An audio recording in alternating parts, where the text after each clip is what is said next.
What's up, Daddy Gang? It is your founding father, Alex Cooper, with Call Her Daddy. Daddy Gang, welcome back to another episode of Call Her Daddy. I am back with the one, with the only, McLairson. I feel like that's like what would be your DJ name, Lauren? Well, when I went to college, my Instagram name, I was dead serious. I went into college and shared this with everyone. Lauren McHot Stuff. Wait, what?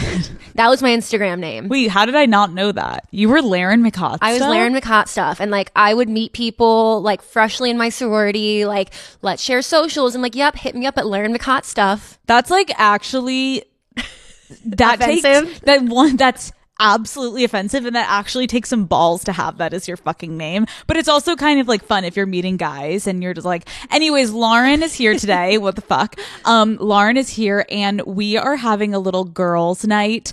Matt is upstairs watching football with his friends, and Lauren and I were acting like little freaks. And so Matt was like, he basically was like, why don't you girls go play? Like, we were listening to Hannah Montana. Yeah, so you know what that means for us? It means going through Hannah Montana 1 and seeing how many songs we know on the album. Well, no, because this is what I said to Lauren. I said, I saw this trend on TikTok and it's like, oh, when I tell people I'm a Miley Cyrus fan and they think I'm going to play the song Flowers.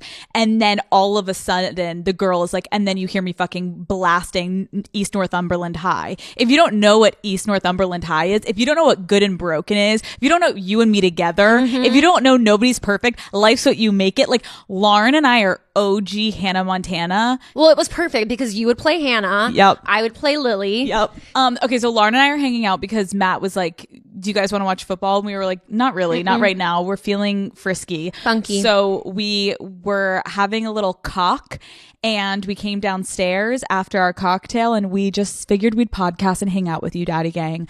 I feel like we've been seeing each other so much recently, which I'm very happy about. Well, I'm a free bird. Oh. I have nothing tying me down, nothing holding me back. I can just go where the wind blows me, and That's you true. do some cool things. No, it's actually a good point. Like, there is so much to be said for when your friend is in a relationship and you can do like couple things, unless you fucking hate the person that your friend's in a relationship with. But like, it's nice when you can do couple things. It's also lovely that I will just text Lauren being like, hey, do you want to like come to the Super Bowl with me? And she's like, sure. Yep. I have no plans. But we've been seeing each other a lot lately, which I feel very grateful for. But the last time I saw you, we've kind of been we're back to the thing, you guys, where I'm like, save it for the fucking podcast, because we had kind of gone through a little, we weren't podcasting as much together. I think it was because my relationship was crashing and burning and I wasn't in a good headspace. And like, he didn't want to see you on a podcast. Yeah. Now you're back. I'm back. And you're better than ever. And can you give us an update on your dating life? Because the last we heard from you was you and I, if you guys didn't listen to me in Lauren's last episode, it was how to start there and then come back and meet us here. Because we basically were talking about how I was being the ultimate wing woman. Really, that's what it was called. But it's about Lauren almost falling in love with a man on a plane, first class, flying high. We thought they were going to bang in the bathroom. Turns out he was gay. So that was the last I left off with you. Oh, and I was going on a lot of dates that were 8 hours and I was kissing everyone. Oh my God, yes. But I've cleaned up my act. Well, okay. So here's the update. I haven't gone on any like actual dates since we last podcasted together. Okay. So I haven't like the burnt out. the holiday. Should we take our glasses off? Yeah. Wait. Yeah. Let's get serious. Woo. Can't see fucking anything. It's bright in here. Call Her Daddy is brought to you by Tinder. Dating app culture has gotten so complicated. I feel like every week I hear about a new app with new rules. It's time to just go back to our roots, you guys. Tinder is back and it's easier than ever to put yourself out there. The OG dating app is here for whatever you're looking for, a partner, a date, just a booty call. I see you out there and Tinder's got you covered. A new relationship starts on Tinder every 3 seconds. Every 3 seconds. You could have 3 boyfriends by now if you were swiping during this ad, okay? And if you do have 3 Tinder boyfriends right now, please report back to me. That sounds messy and I want all the details. Let's put the fun back into dating apps. Dating isn't supposed to be stressful. Tinder gives you the freedom to meet people your way. So instead of overthinking an opening line, just go and shoot your shot. If you've been looking for a sign to simplify the dating game, this is it. Explore all the possibilities for yourself. Tinder, it starts with a swipe. Download Tinder today. Okay, so I'm not like intentionally taking a break from dating. The holidays happened and like you were kind of cruising for a minute. There was one time where I went on 5 dates in an 8-day time span. Wait, 5 dates in an 8 day? Jesus fucking I was Christ. cranking and rocking Lauren. and rolling. Yeah.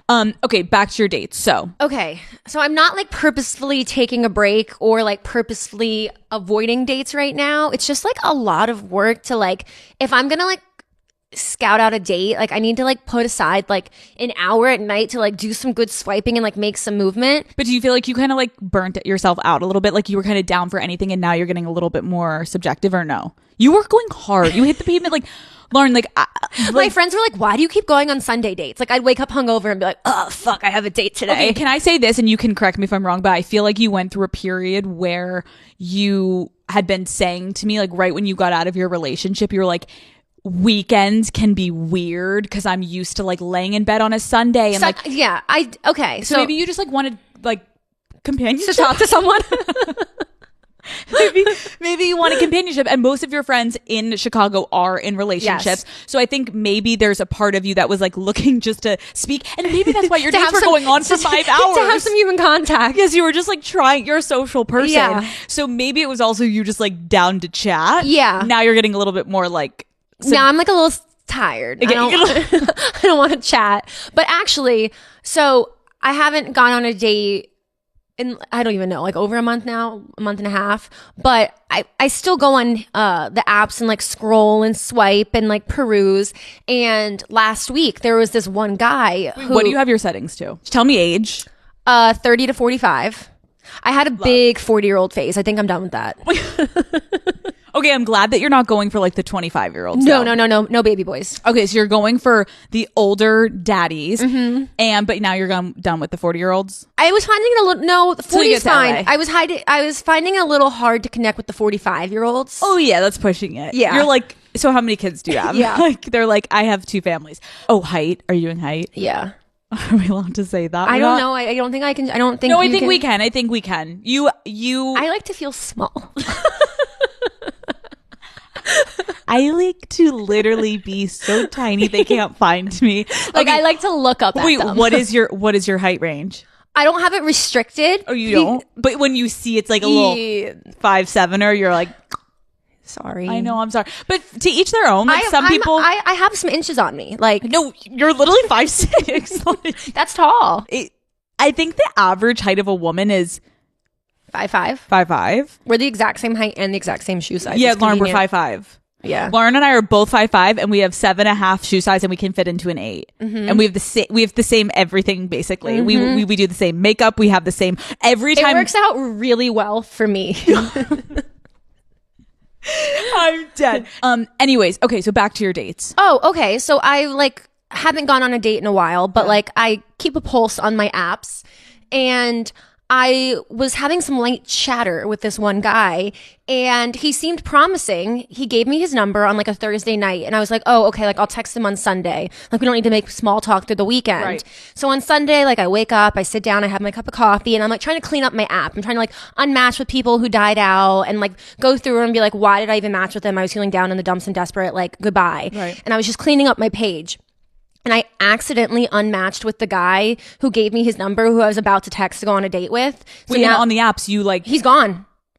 So, Chicago Daddy Gang. If you know a guy, I think he was like 31, 32. He had brown hair. He went to Columbia University. It's hot. 'Cause Ivy we were League? talking, he was like, oh, like fellow Columbia grad. So Chicago Daddy Gang, if you know anyone on Hinge who is brown hair, decent height, and went to Columbia, I was going to text you and was going to go on a date with you. So find some way to contact me. I have a feeling if any girl lives in fucking Chicago and finds that man, they're scooping him from you. And they're like, I'm not giving a Columbia hot, tall grad to you, Lauren. But good to know. Oh, wow, that fucking sucks. I know. Like there's... And he probably is like so confused because he probably thought you guys were like kind of vibing and thought you were about to like literally like suck the pee-pee, and instead you like unmatch him.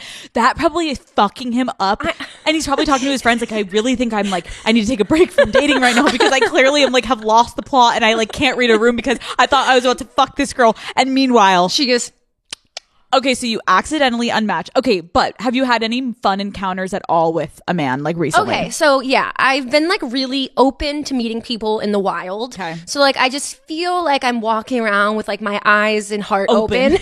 And if you guys again didn't listen to our last episode, Lauren and I like said like there's something coming about us. It's No, not just I you. can feel it. I'm gonna meet someone in the wild. We are, is the word ravenous? Yeah. Like we are ravenous for Yeah. you to find a man to the point where like every turn we are literally You are objectifying men around every corner that you walk. any man that like is somewhat attractive. I'm like, could he be the one? Matt was little. Oh my God, I forgot to tell you this. Oh my God. What? Okay. So, oh my God.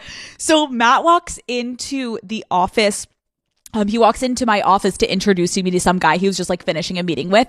And he walks in and it was a guy from like the film department that was coming to have a meeting with Matt at our offices. And he's like, hey, Alex, this is blah, blah, blah. And I'm like, hi. And like Matt always gives context like, oh, he works at Netflix, or like, oh, this is a guy from Paramount, or oh, this is a director, or whatever. He's giving kind of like no context. And he's kind of looking at me like Matt's like, giving me weird eyes where I'm like, I can't read your mind, Matt. Like, what are you trying to say? And I was like, oh, so nice to meet you. And it was like kind of a weird odd interaction because we had no reason to talk. He leaves. Matt comes running back into my office and goes, for Lauren, for Lauren, for Lauren. Okay, he's divorced, 2 kids, good looking. Kids? I know. Could we do kids? Maybe not. Well, what about like How old are they? I don't know. I didn't get into enough detail, but I do think it could be like, okay, this is going to be really controversial. And I actually would love to know from people in the comments, when Lauren is on this dating journey, do we think a dad would be like a good fuck, or is he going to be lazy? I fucked a dad before. Wait, what? You don't know this story? Who? It was like 3 years ago, and I swooped him up at a bar, and Did he like woo you with like the picture of his kids? No, his sweater. I was obsessed with his sweater. I was like, oh, he looks like a librarian. No, and he's like, yeah. And mid-sex, he was like, I gotta be honest, my divorce is like in process right now. And I was like, you did tell me yeah. this. And I was like, do you have kids? And he was like, yeah. No, like mid-stroke, and he's like, oh, I'm thinking about my divorce papers. That's not fucking hot. But He was a lingerer the next day. But was the sexual situation? Yeah. I think dads, because they like seen some shit, you know, like they've seen a baby come out of a vagina. They've like cleaned up shit diapers. Like bodily functions don't scare They're dads. kind of freaks. So I think dads are like down to get down and dirty. The dads, I think are that down for the weird shit. Yeah. Okay, see, this is the kind of shit, Lauren, that I needed to know, because for our single daddy gang, like, I understand. Don't be scared of dads. But this is also what I was going to say. I have a feeling that if you are not looking completely for a relationship and you're kind of looking just to like meet people and have good sex, I have a feeling a dad could be the perfect person, because he may not be looking for anything serious. A recently divorced dad? Exactly. So like, I don't know. Like, Recently divorced dads, hit me up. that's literally somehow you can like set your settings. Recently divorced dads. Please hit me up. That's in your bio. Okay, anyway, sorry. How did we get off track? Oh. Me meeting people in the wild. Yeah. Okay, go ahead. Sorry. So last we podcasted together, we were in Utah, and it was right before Christmas, and I was going to Seattle to meet my family for Christmas. We do the national park bit every year. We were doing Olympic National Park. And since I was coming from Utah with you, I was already on the West Coast, and it made sense for me to just like go right to Seattle. So I was beating my family to Seattle by an entire day. So I had 24 hours to spend solo in Seattle. So I get to Seattle and I'm like, pop off. Can you tell Lauren's back on TikTok? Pop off. Okay, so you get to Seattle. I get to Seattle. And I go to a rooftop bar by myself. Love. I have a little glass of Savi B. Ooh. I have some oysters. Then I go to the spa. I get a massage. Oh my God. And then I go out to a sushi restaurant. Can I just say I love this for you, and I feel like the best, most fun moments can sometimes come from when you're doing shit alone. Obviously be safe, but like I feel like no one takes themselves on dates anymore, and I just want to put that energy out there, Daddy Gang. If you were like, what should I do this weekend because all my friends are gone or my boyfriend's gone or you're single, do this. Because then what happened? Oh, wait, well, bad? No, we're getting there. Okay, so I'm at the sushi restaurant and I have a little bit of a buzz going in because I had like 2 cocktails before my massage and they gave me free champagne at the massage. Wait, you were buzzed during a massage? Oh, highly recommend. Wait, I've never done that. Really? Highly recommend. I wonder, would you ever take an edible before a massage? All the time. Why am I going in just raw dog? I don't know. I've literally never done that. Do it and get back to me. Okay, good to know. Okay. So I'm sitting at the bar of the sushi restaurant and I love the bartender. It's a woman. Oh. I'm already like, so you fucked him. No, okay. It's a woman. We're just like vibing and like I'm alone and like I've been in Seattle all day by myself and it's like 6:30 now. So I haven't really had much human interaction. So like I'm just like hitting it off, talking. You're ready to chat. I'm just ready to chat. So I'm chatting with the bartender and she's like really proud of her craft and she's making me all these different cocktails, like these fancy ones. So now I'm like 3 cocktails in and I'm like feeling great. And it's like 7:30 on a Friday. And I'm closing my tab and I'm like, okay, like I had myself a nice day. Like I'll go back to my hotel room and just like watch a show. Then this guy comes and sits down next to me at the bar and he starts immediately striking up conversation. It's like, this is my first time coming here. Like, what did you order? Did you like it? Ooh. Immediately, I'm like, I'm not attracted to you, but I can tell you're very cozy and non-threatening and safe. And I'm enjoying the conversation with you. You're not thinking of it as a complete prospect, but potentially by more conversation, you may be like, huh.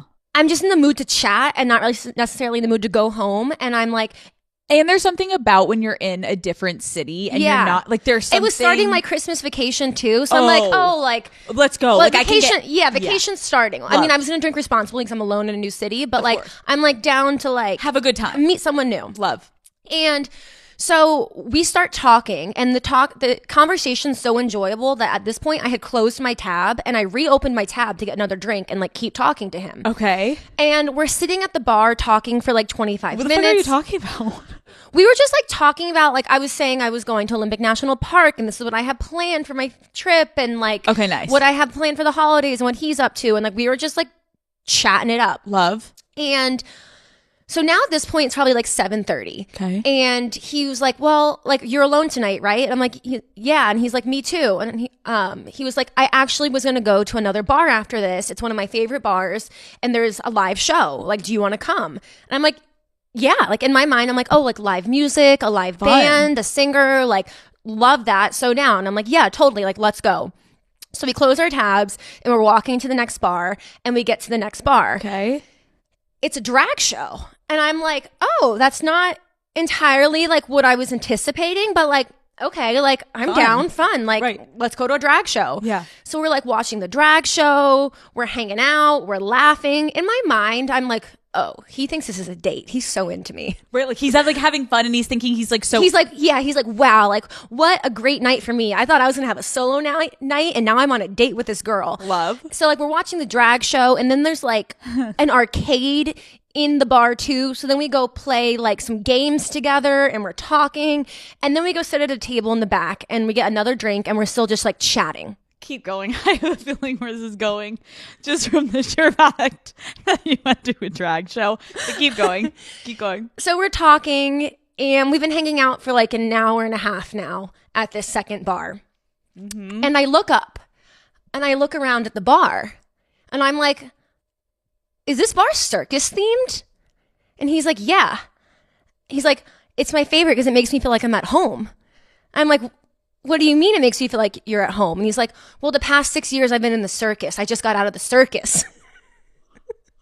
This is a paid advertisement from BetterHelp. Let's talk about some green flags. Like when I think about my relationship with Matt, I feel so fortunate, almost to the point where I remember when I met Matt, I was like, what is this? And I'm like, oh, now I know it's a green flag. The way he treats me, his emotional intelligence, the way that he approaches our relationship and has boundaries with his family, with me. Like these are things that I almost feel like I never had in previous relationships. I feel like we often hear about the red flags that we should avoid, but what if we focus more on looking for green flags in friends and partners, right? If you are not sure what they look like, trust me, that's normal, but therapy can help you identify green flags, actively practice them in your relationships, and embody the green flag energy yourself. Whether you're dating, married, building a friendship, or just working on yourself, it is time to form relationships that love you back, Daddy Gang, okay?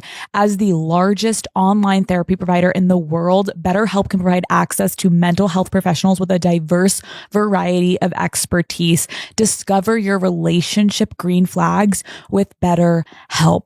Our listeners get 10% off their first month at betterhelp.com/daddy. That's betterhelp.com/daddy. You deserve the best, Daddy Gang. I look around at the bar and I'm like, is this bar circus themed? And he's like, yeah.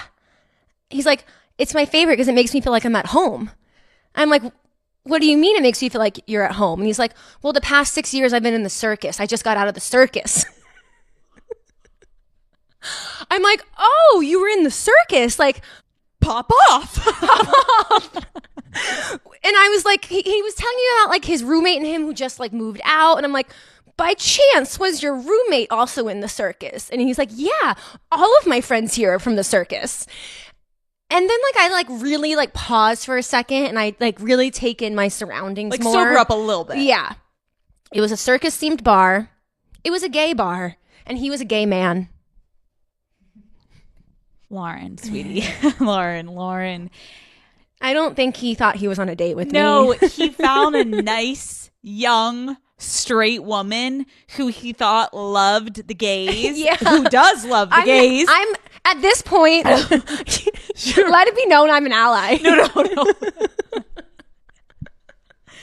Not only are you an ally, you are literally trying to turn gay men straight. You're like, are we in love? He's like, babe, this is my boyfriend over here. You're like, Jonathan. Lauren. I have something wrong with me. Like, my gaydar is broken. I can't tell a gay man from a straight man.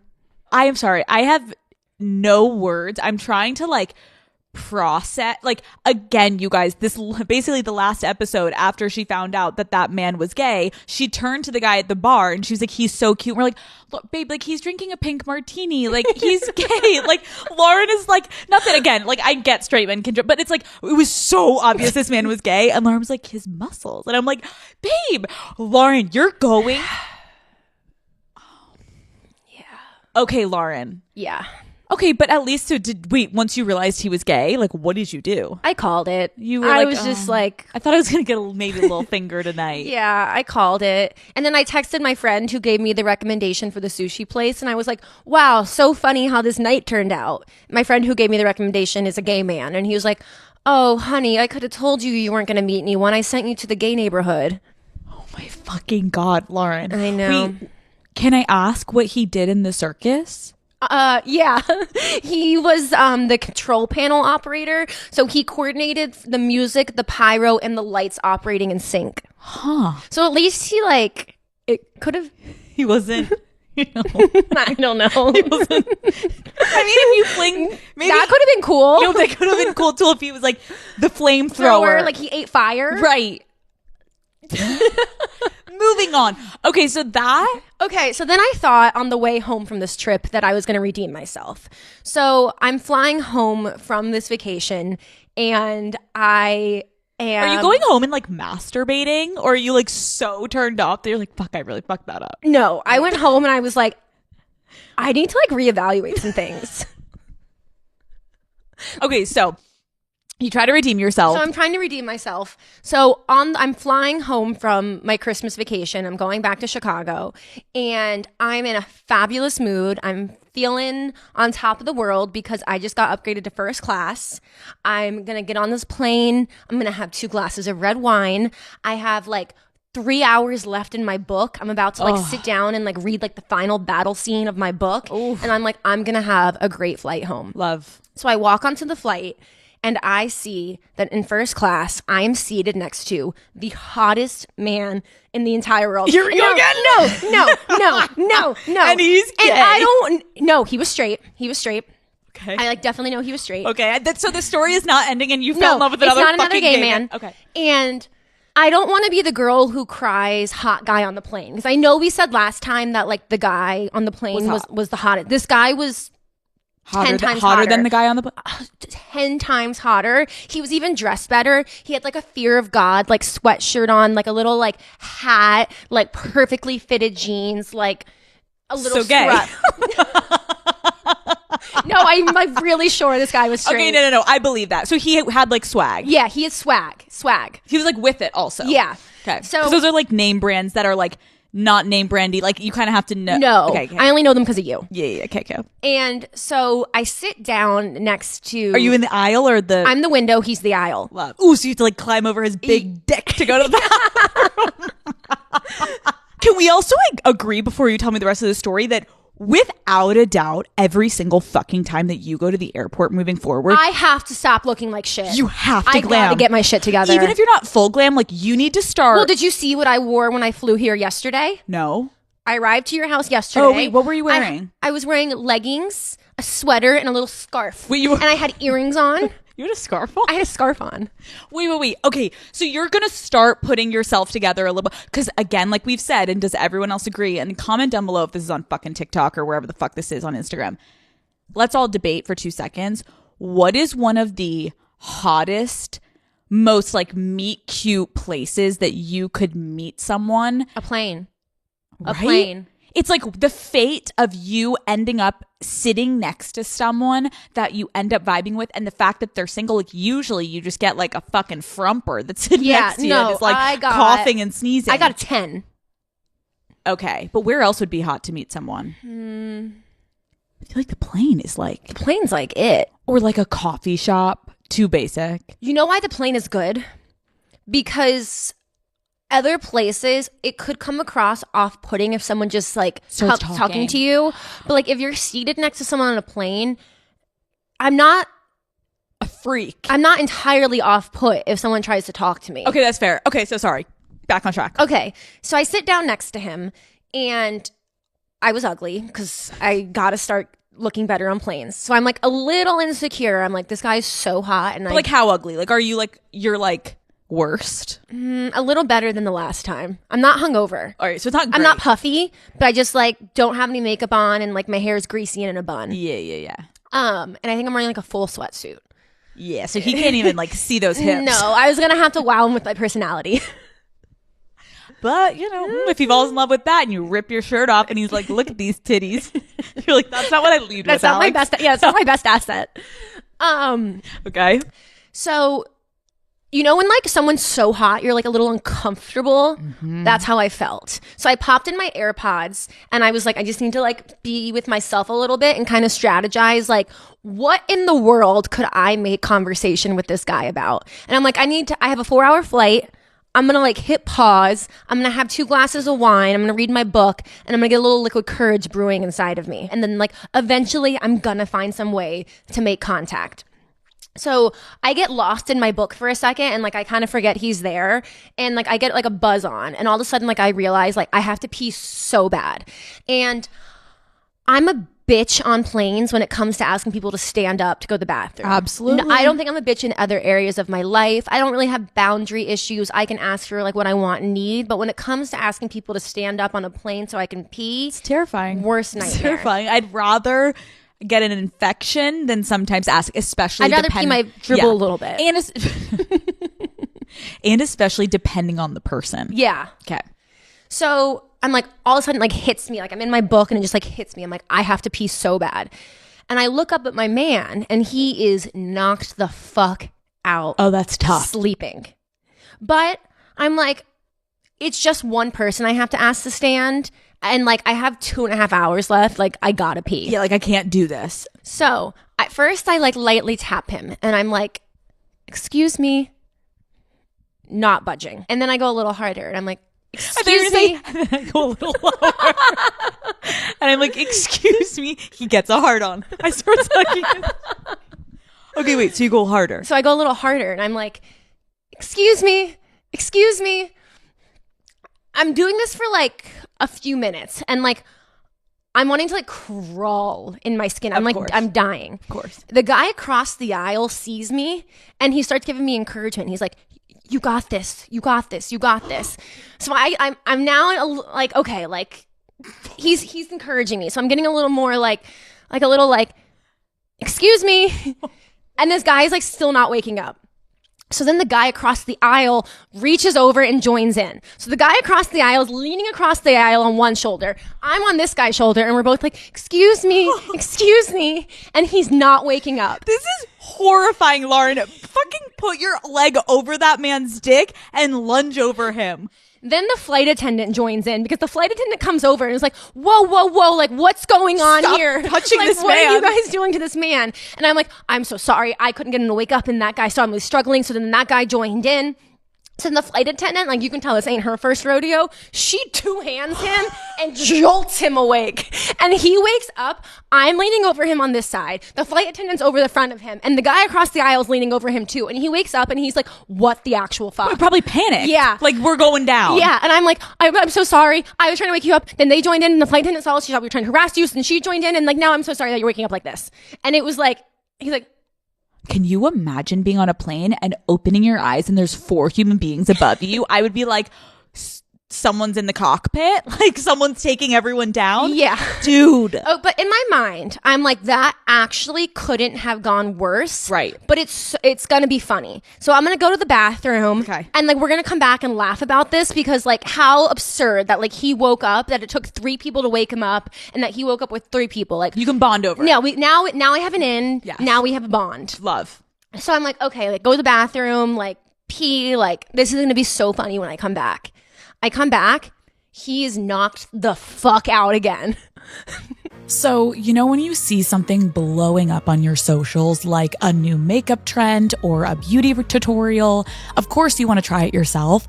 That's when you head to Sephora. They have got the hottest names in beauty you can't miss. Brands like Laneige, K18, Rare Beauty, the ones that everyone is talking about. You guys know Sephora is where it's at. Every single, I would say, month, I have a huge trip that I do to Sephora, whether it's online or in store, and I go ham. I get myself stocked up. I get new things. I get my go-tos. It is just a place where you feel happy and you feel good. So Daddy Gang, the next big thing is only at Sephora. Shop now at Sephora.com. I come back, he is knocked the fuck out again. Like, out cold. You're literally like, bro, no. So I just crawl over him. You crawled over. I just crawled over, and for the rest of the sleep, he was sleeping like a sweet little angel baby. And when you landed? And when he landed, people normally wake up when you land. You know, like you like land Yes. and you're like, and like you're like awake. He slept through the whole landing. He didn't get out until like the actual last second. So, and he lives in Chicago. I don't know. Well, or he's coming from. I don't know. See, now, would you ever have thought to yourself, well, I guess no, because that's also reading the room. Because I was going to say, would you ever have thought it would have been appropriate if you just wrote your number on a little piece of paper, slipped it? No, then you'd be like, that woman literally took advantage She of me. was touching me She's while in I my was asleep. But okay, so it was kind of just one of those where you're like looking at this gorgeous man and you can't do anything. No, like I think that would be non-consensual. Lauren. So I'm just not having good luck. Okay, but we have talked about it. Like, a plane is really tough, but it does have opportunity. So I feel like what we know for next time that you're on a plane is number one, you're gonna look cute, so you feel your best. Because let's say, you know, you saw this man and he looks like a 10 that you're sitting next to in his little Fear of God fucking shirt, but you're feeling like a gremlin. You're feeling not your best. You're feeling like, wow, I haven't washed my hair in 10 days. I was just with my family. Hiking it up the mountain. I got pubes on every fucking crevice of my body. Like, you're not gonna feel like pop the pussy even to lunge over his body. But had you been like a little seal, you're fucking shaved up, you got your like perfume on, you got your lip liner on, maybe you would back that. Maybe you would back that thing up right all over him just to get to the bathroom, and maybe he would have woken up and instead of seeing you be like, sir, he would have been like, God damn. And he probably like opened his eyes and was like, oh, what is that? and you're like this. Oh, you're like, Lauren. I know. Okay, so, but what I think we also know is like you're getting really good luck with like really good looking men on planes recently. Yes. Yes. Also, to be fair, because like you're usually flying to pretty like metropolitan places. So I feel like that's also the type of man that you want to be with. Like we've talked about I want like a go-getter. I want like a jet setter. Yeah, you want someone that's like in the know. Yeah. So I feel like these are huge opportunities for you to meet men. Yeah. So I'm going to get my act together and I'll report back. I'm really proud of you though. I think that you have the right mindset. We now just need to like, wait, what happened at your high school reunion? So last I told the Daddy Gang was about my high school reunion. Yeah, we've been potting a lot, guys. Catch up. Thanksgiving episode, I was talking about how I was about to go to my high school reunion. You were going to see your arch nemesis. Yeah, I was about to say I went off on my arch nemesis. Wait, was she there? Okay. So in that episode, I told a story about my high school boyfriend cheating on me at prom with my arch nemesis. Classic. And that podcast episode aired 3 days before the high school reunion. So I had a little bit of anxiety going into my high school reunion. Like, is he going to be there? Is she going to be there? Did they hear me just like pop off on them? Do they think that like I'm still like obsessed? Like in love? Yeah. Yeah. And just like, what's the interaction going to be? So I did some intel. I knew, as I said in that episode, that my arch nemesis loves Snapchat. So I got back in the old Snapchat. I love how you are saying that you know your arch nemesis loves Snapchat. Again, for context, we are talking freshman and sophomore year. Like, we're talking high school when this girl used Snapchat. That would be like saying you and I love Snapchat. That's like saying I love MySpace, okay? You're literally living in the olden age of something that you knew in high school. This woman could have gone through 10 different lives since then. But yeah, she loves Snapchat. Yeah, she did, because I logged right back into my Snapchat and I checked her Snapchat story, which was active, and I confirmed she was not in the state of Pennsylvania. She was not going to be at the reunion. Boom, she's out. Only contender left, my high school ex. Is he going to be at the high school reunion? I'm actually really proud of you, and I feel like half of this is like the things that I've taught you, because you're so not a stalker. No. Like, you're so not doing recon. No. But you so are getting in there for this. Oh, I love this. Okay. So I am getting dressed and ready to go have my mom drop me off to meet my girlfriends. So humbling. Yeah, to have my mom go drop me off to meet my girlfriends so we could like pregame for the high school reunion. And my mom's a ride or die. My mom's a homie. She puts me on her back. She wants to be one with the girls. Yeah. Like, if she could have slept over with your friends, you know, she'd be like, she'd be up in there. Yeah, if you invited her, she'd be there. Yeah. So my mom, I'm getting ready to walk out the door. My mom goes, Lair, we got movement. I'm like, what's going on, Karen? Just for context, her mom has a southern accent. And I go over and she's like, Lair, bleep. That's my high school ex-boyfriend. Just watched my Instagram story. Do you know what this means, Lair? No.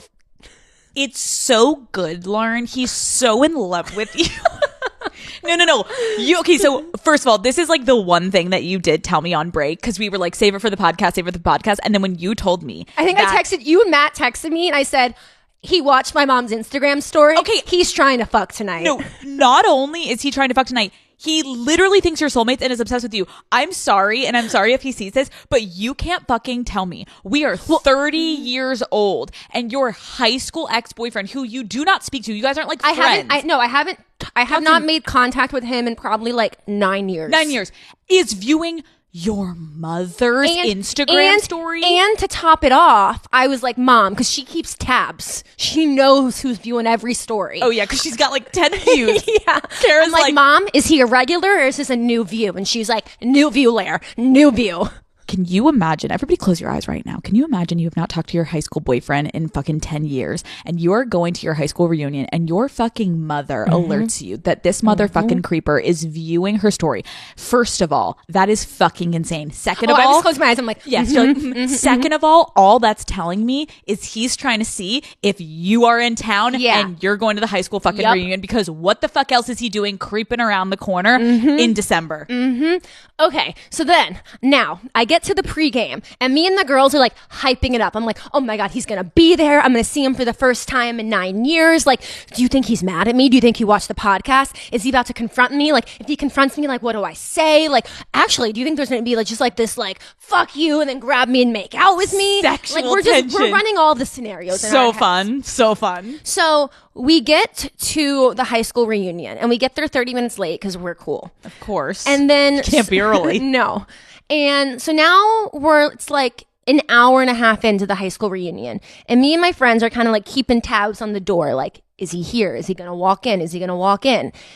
And also at that point, also, it's not like you're obsessed, because obviously he's obsessed. But like, I'm like trying to clear your name before you like fuck yourself here. But I do want to say, it was just like a bit that we were all. So fun. It was just like a bit that we were all like running in our heads, like, what is gonna happen? No, like, it's so fun, because what the fuck else are you waiting for? Nothing. Like, oh hi, Patricia. Like, how's where do your you live now? like insurance job? Like, no, you want to see your first like. I just want to. You want to see your fucking high school love? Yeah. Okay, come on. Okay, so an hour and a half. I'm like, I grab my friend and I'm like, let's just go ask the woman working the door. Like, is his name on the guest list? Like, let's just go ask, is his name on the guest list? So we walk up. Because you had to RSVP? You had to RSVP and like pay so that like you have like a wristband for the open bar. Oh my God. Yeah, it's an open bar. So imagine where I'm at here when I go this way. Yeah, you're probably like 19 drinks deep and on an edible. Like, hello, ma'am. So we go up to the woman working the door who has the list and like who RSVP'd and paid. Okay. And I'm like, is his name on the list? And she's like, no. We and this girl make eye contact. And I know she's daddy gang. And I know we're vibing on like a different frequency. So I'm like, again, open bar. Keep in mind, Lauren thinks that she's vibing with this door woman, and Lauren thinks this woman is daddy gang. This woman could be like so unaware and is like, what is wrong with this girl? She's a staring problem. But okay, yeah, she's daddy gang. She's an ally. yeah, she's an ally. No, she's an ally. Listen up. Okay. Buckle up. Okay. So I look at her and I say, I need your help. I'm about to maybe have a faded run-in with my high school boyfriend. And like, I need to like crank it up a little bit. Did you just say a faded run-in? Fated. Like fate. Like a fated. Is that a saying? Nope. I love it. A faded run-in. I thought you like said faded, like I'm faded on this fucking juice, girl. I've had a couple whiskeys. I'm throwing it back. Okay. So I'm like, are you down? I'm going to give you his number. You're going to call him and say, hey, this is Karen. I'm working the door at blah, blah, blah bar. Someone actually paid for your wristband. When are you going to be here to pick it up? You think he's that dead broke that he'll come? The only reason he's not coming is because the $15 wristband. It was $50, and like maybe he was just in the area, out in Philly, like didn't know if he wanted to stop by. But like, if the bartender or if the door woman is calling him to say someone wants you here so bad that they paid for your wristband, just stop by for a free open bar. Like, fuck it, let's go. Right? Yeah, fair. I would do. I'd be like, ooh. He doesn't answer. She leaves a voicemail. And what does she say? Exactly what I told her to. I'm picturing you like seconds away from grabbing the phone, being like, it's me, baby. You're like holding yourself back. All your fucking free will is like, don't grab the phone. Don't grab the phone. Well, he didn't answer and it went to voicemail and I never heard from him or never saw him. So you're exposing yourself right now on Call Her Daddy to millions of people that you are in fact the girl that had Karen from the bar call him and try to get him and lure him to the bar so you could see him. I wasn't trying to see him to hook up with him or anything like that. What were you looking for, A Lauren? little rendezvous. Just a little like... Fair, because at least he's not gay, and we know that. Lauren, and a little like... That fucking sucks, though, that like I actually... Well, so since I've downloaded Instagram, I've requested him and he won't accept my friend request. So I think he saw the first episode. But also, we do not want him. No, I don't want him. I don't want him. Then what are we doing? No, you just I just wanted to stir the pot a little bit.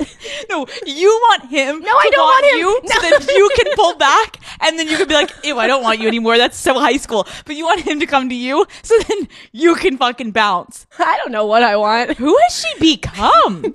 It is crazy. Like, I don't know if anyone feels this way, but no matter how far away you get from your hometown, it's the saying of like, you can take a bitch out of Philly, but you can't take the Philly out of a bitch, or whatever the fuck the saying is. Okay. Oh, also, people got so mad at me when I was like, I will always be Philly. They're like, you're from the fucking suburbs, cunt. I was like, okay, first of all, fuck off. It's not the same thing. No. But you know what I'm saying. We went to Philly every fucking day. Second of all, it's weird how no matter where you go in life, stirs up those emotions of when you're like an adolescent. Because remember, did I tell you that I think I was regressing. You think? No, did I tell you that my ex-boyfriend randomly texted me a picture of the Look at Me Now song by Chris Brown out of the blue and just texted that to me? When? In November. Oh. And just like a picture of like, look at me now. And I couldn't tell if he was saying like, Look at you or look at him. You. Exactly. I couldn't tell, like, Look at you. I think it makes, like, I don't know what he's up to, but like, look at you kind of makes sense. I was thinking that, but it says look at me. Like, I couldn't tell. So I just didn't answer because I was like, I'm not sure. You're also married. Yeah. It was just like a little. I'm not married. You know, you're looking I'm for. single. You're looking to get If fingered. you didn't know. Okay, so you had like wait, did you have any? I'm blowing up your spot. I forgot you told me. What? You had to make out though. Yeah. Rewind and zoom in on her face when she just said, yeah. Oh, who are you? I'm obsessed. You had to make out. I had to make out, but not with my high school boyfriend. No, with a different man. Okay, now that we are in our era of you are single, we do not want you to end up with a gay man. Although we are allies, we want to keep our gays and our girls, and then we want to keep the dicks that we want to suck and fuck over here for you to marry. Yeah. I have a little game on my phone that if anyone is single or even if you're fucking married or in a relationship, I don't give a shit. Just play with us because this is going to be fun.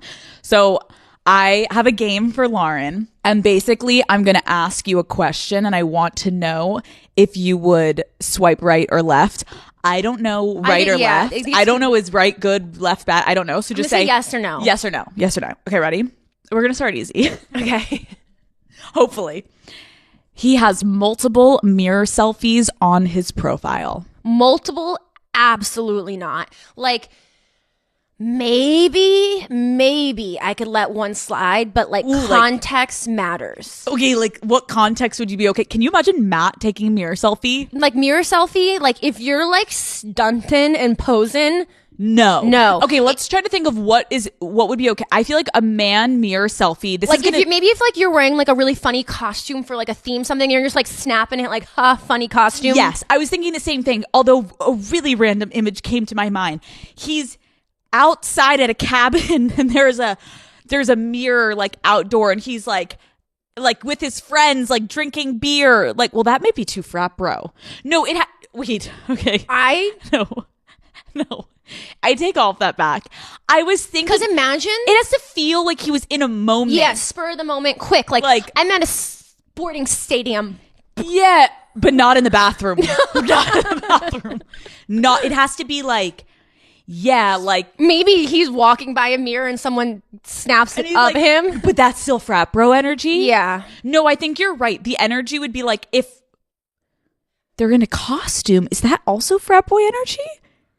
It has, again, if he's like, once context around it. Context is really important. If there's multiple, absolutely not. One mirror selfie and the context has to make sense. We're struggling to find the context of the mirror selfie that would be but acceptable. If you find it, send it in. Everyone comment down below. When is it acceptable for a man to take a mirror selfie? Because I'm struggling to know when that's the right time. I'm struggling.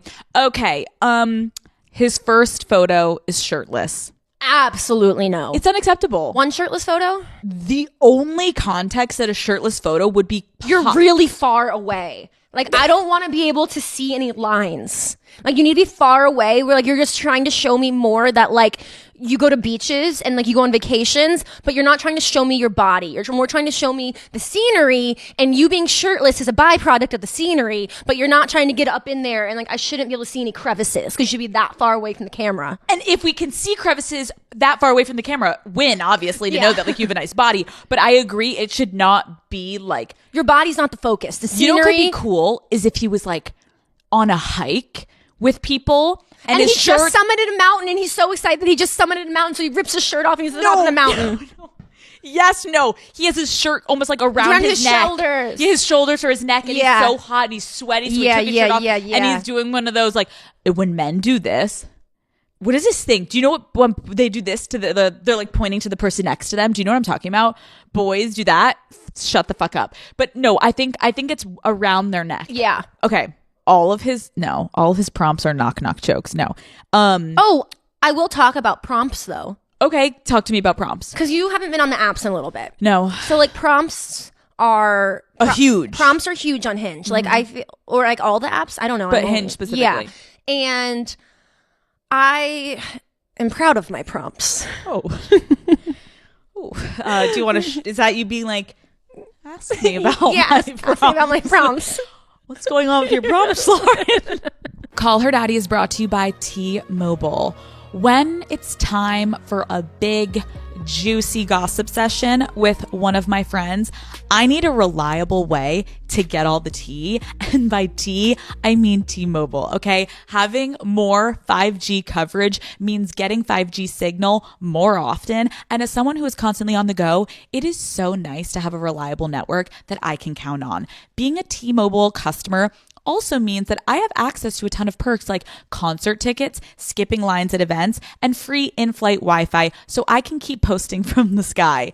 That free in-flight Wi-Fi has been key lately because we're trying to find my best friend Lauren a man on every flight we take, and I have to keep the Daddy Gang updated live with our progress. T-Mobile also has VIP Club Magenta lounges that offer free drinks for T-Mobile customers, and you guys know I can't say no to a free dirty martini. So, Daddy Gang, kick your old carrier to the curb. It is time to block their number. Then go and hit up T-Mobile when you're ready to really be taken care of. Check out the VIP treatment at tmobile.com/benefits. What's going on with your prompts, Lauren? Okay. So, one of my prompts that gets the most traction is let's debate this topic. The top sheet is useless. I fucking remember when you were telling me about this, but then you started lingering too long on the fucking top sheet conversation. This is what I was going to say. Okay, so now when everyone slides in, they're all going for the top sheet combo. So now I have like 20 conversations going ham about whether or not you use a top sheet. Like I can like, oh, I feel so much freer since I got rid of the top sheet. Oh, I'm bold. I got rid of the top sheet. Like where like you almost have prompts to go with once they start the conversation around the prompts. I can give you 5 top sheet jokes right off the top of my head. You can just kind of black out and then eventually you want to transition the conversation. But yes, because the danger is I can't go on a date with someone when all we've talked about is whether you have a top sheet or not on your bed. And when Lauren showed me one of her dating app conversations, I was like, babe, I'm scrolling and we're still on the fucking top sheet, which is where you really have to be careful. Like, I think something that my advice for dating apps that I gave to you was, and I used to do this a lot, was this is good advice. I can be sarcastic. Like, I think that was one of my like flirt, like banter. Yeah, banter. And like, I used to do that all the time. The problem is if you don't get out of that zone somewhat in the beginning days of speaking before the actual date, I find it very hard to transition your relationship out of the banter stage to being like sweet and romantic and like not shitting on each other. Yeah, because I remember it was the Canadian, and it was this Canadian hockey player that I used to hook up with, and we were both Leos, which was just a fucking disaster in general. But I remember every single fucking time I was with him, we were constantly trying to one-up each other, and we were constantly just bantering. And if you were at a dinner with us, like we would go to a lot of group things and people were like, you two are so fucking insane together. It's hilarious to watch.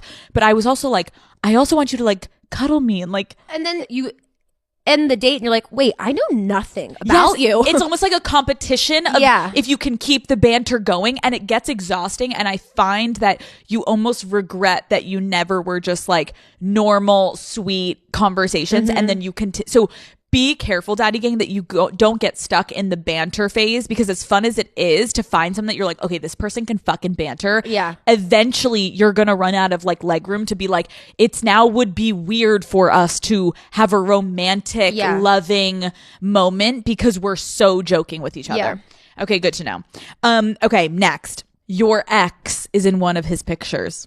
I'm in a little bit of a destructive mode right now. What is going on with you? I don't know. So like I would probably just like go for it. No, I wouldn't. You were about to say what? Go ahead, say what you're gonna say. No, because like no. How long do you have to wait to fuck his friend? Yeah, I think it has to be like a year and a half. That's murky territory. That's murder. No, I feel like, because what if it's like, love stories. Like if you go to fuck a guy that your ex is friends with, again, if it's his best fucking friend, that's mean. Because it's also kind of weird in hindsight. Like if his best friend would fuck you, then I don't like what that says about him and his morals. But if it was a guy in his friend group that he was always just kind of around, but you guys never hung out, but like then you... Yeah. I think you'd have to be like, am I doing this to like get closer to him, have like a little bit like one leg into like a circle of his life? Am I doing this because I hope he's gonna hear about it? Ooh, yeah. Or is it like you move to a new city and you see a friend that was his friend and new city, that's safe. Or you also have to check with yourself, depending on the way that you broke up with your ex, is like, are you also leaning into it for the familiarity that's just like comforting to you? Or do you like actually like this guy to like this guy? Okay, so there's a lot of dynamics at play here. Interesting. Daddy Gang, right into us if this has happened to you. He's 6'11". Oh yeah, baby. What? 6'11". How tall is that? Actually, can we talk about that for a second?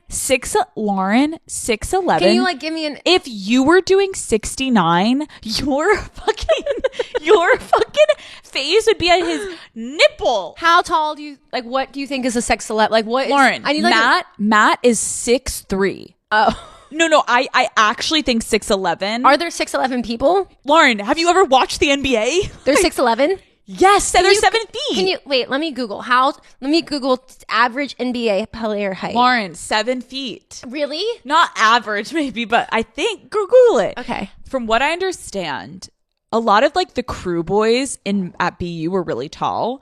And I just remember, I've never hooked up with someone that tall, but I remember my friends always saying, oh my God, sex is so hard.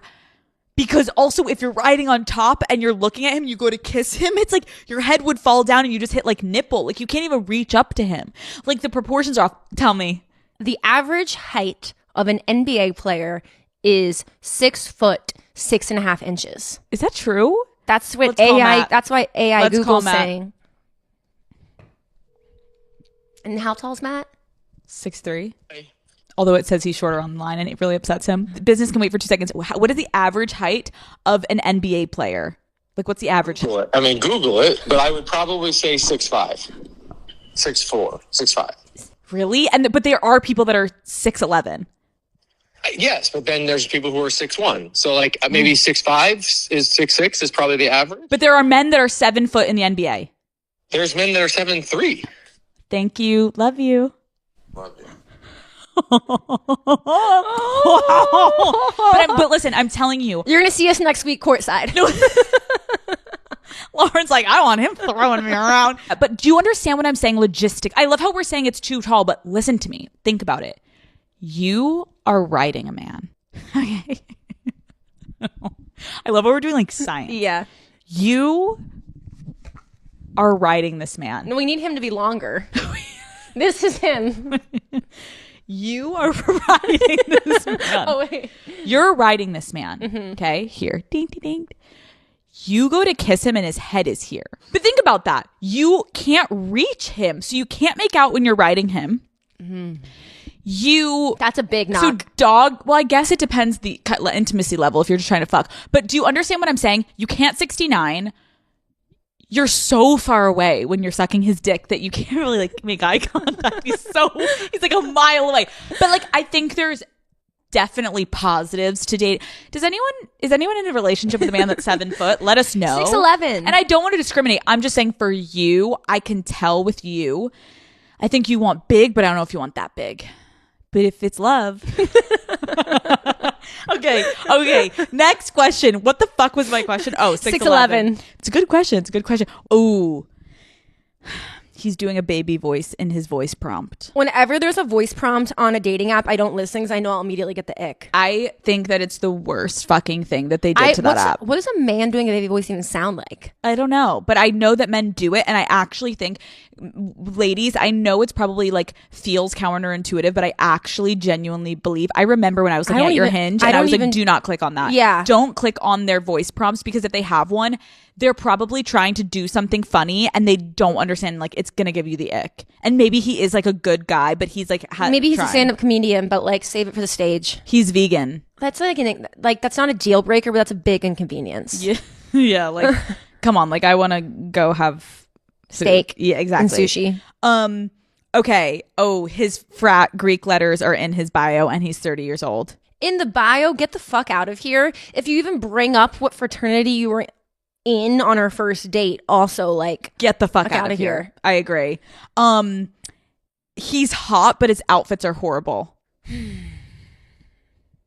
I think it's okay. Like, there's room to grow. Yeah. But I also would have to like meet him in person, because maybe he's like some men are resistant to change. I couldn't have a guy that like actually like looks like to the point where I'm like, we're going on a date night and I'm just like never getting turned on. Yeah.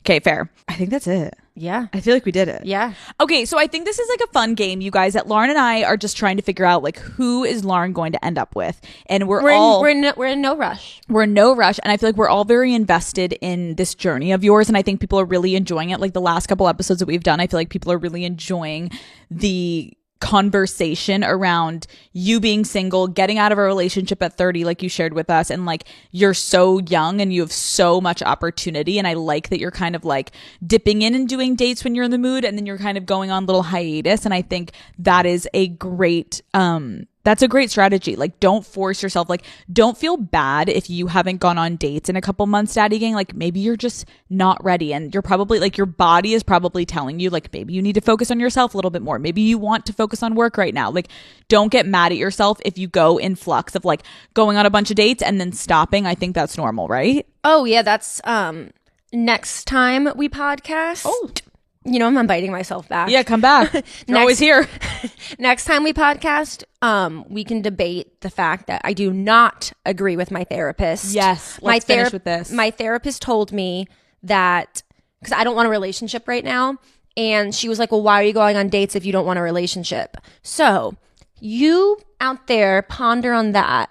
Do you agree that Lauren should not be dating if she doesn't want a relationship? Or do you think it's completely fine that Lauren is going on dates, but she doesn't want a relationship? We will leave you with that big, big, big question mark. And we are going to go have wine and watch football with Matt. So God bless. And thank you guys so much for listening to another lovely episode of Call Her Daddy. And you know the drill. I will see you fuckers next Wednesday. Goodbye.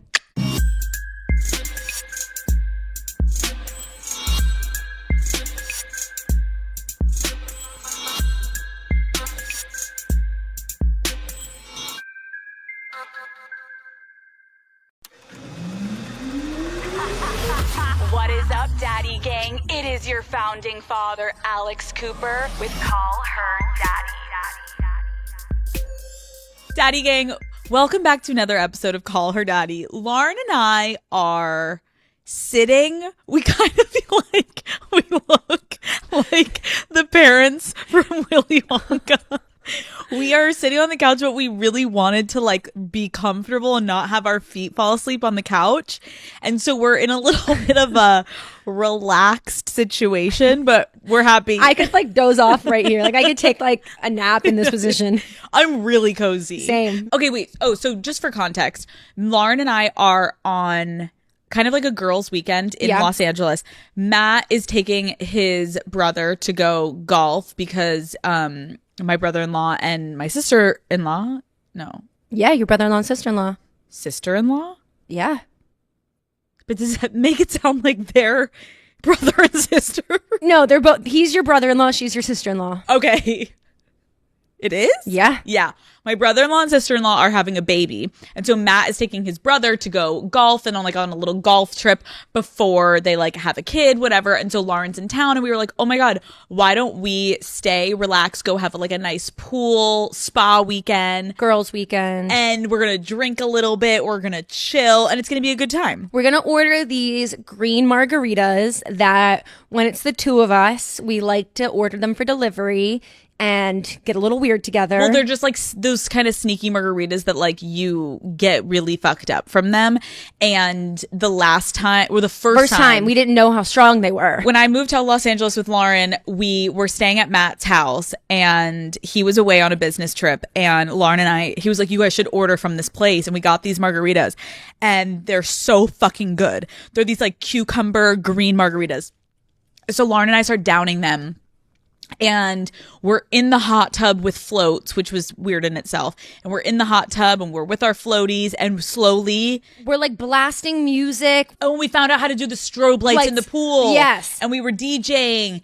And then we like passed out in the living room and like didn't turn the music off, didn't turn the pool strobe lights off. Matt's neighbor called him and gave him a noise complaint. And so Matt looks at his security cameras and it looks like we actually threw a rager at his house. And he's like calling you, like you guys aren't like really like official yet. He's like calling you and he's like I just have to say, like, this is so disrespectful. Like, I let you guys like use my house and my pool, like throw a party. And we were like, well, you see, actually, there was no party. Well, it was a party, but just two people. It was just Lauren and I. And he's like, I'm having a hard time believing that, Alex. Like, look at my backyard. It looks like there was like a fucking brothel back there. And I was like, and like the neighbor called and gave me a noise complaint. Like I've never had that happen since I've lived here. And I was like, it's just the two of us. And so Lauren and I now always have a joke with Matt where we're like, we're hitting the green margs again. And he's like, Jesus fucking Christ, the two of you together. But to be fair, I feel like whenever it's just the two of us together and we're not like interacting with other people, we have a pretty like straight and narrow path that we always go on. What's our straight and narrow path? We love either alcohol or marijuana to like have a little fun together. Not in that way, but that sounds weird. But you know what I mean? Like we like our little like thing, but then we're like usually passing out pretty early, and like we're not night people. No, we thrive in the daytime, and we love like a 10 p.m. bedtime. And I feel like the older I'm getting, I'm like, I can have these like fun rager moments, which I feel like I've been having lately, but it has to be spread out. And a lot of times, like I'm going to go to bed at least by midnight. I'm not the type of person just to like stay up for the hell of it. No. Like if there's something worthwhile staying up for, like Miami, we had late nights. And it was so fun. Yeah. Like after we would be at the party or we would go to the strip club. We need to talk about the strip club. I just thought about that as I'm staring at your face. We would go out, but then we would always come back to me and Matt's room and we would all sit there and like have a nightcap and talk and schmooze and do the thing. That was enjoyable to me. But if it's me and Matt or it's just me and you and there's like, no part. I don't need to ruin my tomorrow. No. Like we're going to hit the hay. We can still drink a bottle of wine and go to bed and wake up the next day. Yep. Speaking of this Miami strip club. Yes. Can we tell the daddy gang? Yes. Yes. Call Her Daddy is brought to you by Uber Eats. Okay, daddy gang, we all know Uber Eats has the best selection of local restaurants, but did you know they also eat when it comes to a whole range of delivery services? Now, that might be a lot to take in, so let's break it down, okay? Uber Eats isn't just for locked-in salad bowl lunches or pre-gaming with Ty. When you can't make it to the store, you can just get about anything you need delivered straight to your door with Uber Eats. Right now, you could be checking off your whole shopping list, okay? Of course, I'm locked in on Uber Eats when it comes to getting my lunchtime sandwiches or a good delicious meal after work. But say I need a little cocktail at the end of the day. Uber Eats is my go-to spot to get all of the ingredients I need sent to my door. I also use Uber Eats for pretty much everything: paper towels, groceries, snacks. I even order a pair of flip-flops to the nail salon, okay? They've got my back no matter where I am. When you can't make it to the store, Uber Eats brings you the store, essentially, okay? There is nothing better than putting on a good show, getting cozy on the couch, and having the perfect meal delivered right to me, along with 5 other things that I forgot to pick up that day. Uber Eats makes it easy to have it all. Get grocery, alcohol, and everyday essentials in addition to the restaurant food you love. So in other words, get almost anything with Uber Eats. Order now. For alcohol, you must be legal drinking age. Please enjoy responsibly. Product availability varies by region. See app for details. So we throw our Unwell Miami weekend, and it was truly so fun. And Lauren comes, and we end up after a night at the Unwell Club. We do a late night, and we go to 11 in Miami, which is a club/strip club. Mm-hmm. So we get to the club, and we get a table. We're all standing there, and I remember I'm like talking to Matt, and he's whispering my ear, and then all of a sudden I look, and Lauren is standing with this tall man and at our table. And I know who this man is because he's a reality star and he's been to a couple of our events before. But I know my best friend barely has social media and doesn't watch reality TV, and she has no idea who this person is. No idea. You just think he's like a hot guy. Yeah. And then the next morning, I ask Lauren, like, wait, what? No, we get in the van to leave because we end up leaving because we were like, it was too crowded and like none of the strippers could even come to our table, which was like, I was ready for like a lap dance. To throw some bands. Yes, I brought fucking a bunch of cash. I was like ready to fucking pay the strippers. And then they never ended up being able to get to our table. So we were like, this isn't even as much as fun. We leave. We get into the van and tell the daddy gang what happened with your night. So I had, before we ended up at 11, I had maybe shared 5 words with this guy. Okay. Like quite literally 5 words. And when we're standing at the table, it's like really crowded. So like we're just like touching because it's so crowded. And at this point, we've maybe hit a higher word count of like, we've shared a few sentences. Okay. Like not much has been happening. Yeah. And maybe sentence number 5 is he looks at me and holds out all of his money and goes, do you want to go to the back room right now and get a private lap dance, the 2 of us? And like, it's like 2:30 in the morning, and like, I'm like kind of drunk, but I'm not like hammered. And so you don't even have, I think at that point, because we had left the club and hung out for a minute before we went to 11. And then it was kind of a mission to get into 11. Yeah. Like, so like I kind of like sobered up a little bit in the process of like getting into 11. Yeah. So like none of us had a buzz. No. We were sober at 11. Yes. Which was fine. Fine. But to get a sober lap dance with a man that you've barely and never like met. I've been around the block. Yes. A few times. No, well, I've been to, this was like my 3rd time at like 11. So like, I know what goes down in the private rooms in the back. Yes. It would not just be us getting a lap dance. It would be us having a threesome with a stripper.